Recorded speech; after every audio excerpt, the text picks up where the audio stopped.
गांधी की 154वें जयंती पर वजीर आजम नरेंद्र मोदी ने बापू को खिराज अकीदत पेश किया। बापू की जयंती पर वजीर आजम ने उन्हें नमन किया। उन्होंने कहा कि सभी को बापू की दी हुई तरकीब पर चलना चाहिए, उस पर अमल करना चाहिए। मुल्क में अवाम को यकजहती, हमाहंगी और भाईचारे को बढ़ावा देना चाहिए। लोगों को मिलजुल कर मुल्क की तरक्की में अपना हिस्सा अदा करना चाहिए।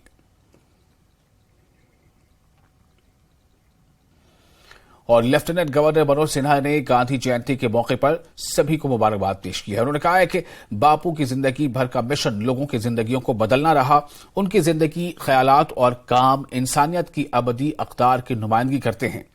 लेफ्टिनेंट गवर्नर ने कहा कि आइए हम अहद करें कि हम अदम तशद्दुद, सच्चाई के रास्ते पर चलें और अपने माशरे में समाजी नाहमवारियों को दूर करने की हमेशा कोशिश करेंगे।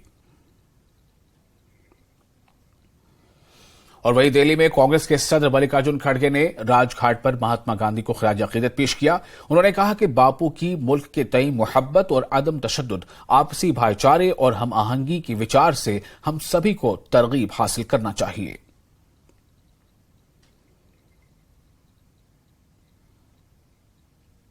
उपराज्यपाल मनोज सिन्हा ने साबिक वज़ीर आज़म आनजहानी लाल बहादुर शास्त्री को खिराज अकीदत पेश किया। उनका कहना है कि आनजहानी लाल बहादुर शास्त्री एक मिसाली रहनुमा और हिंदुस्तान के सबसे बड़े मुस्लिहीन में से एक थे।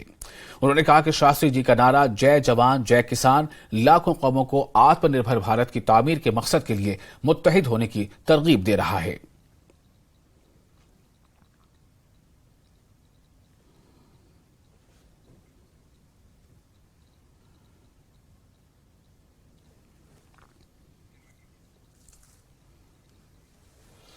जम्मू कश्मीर में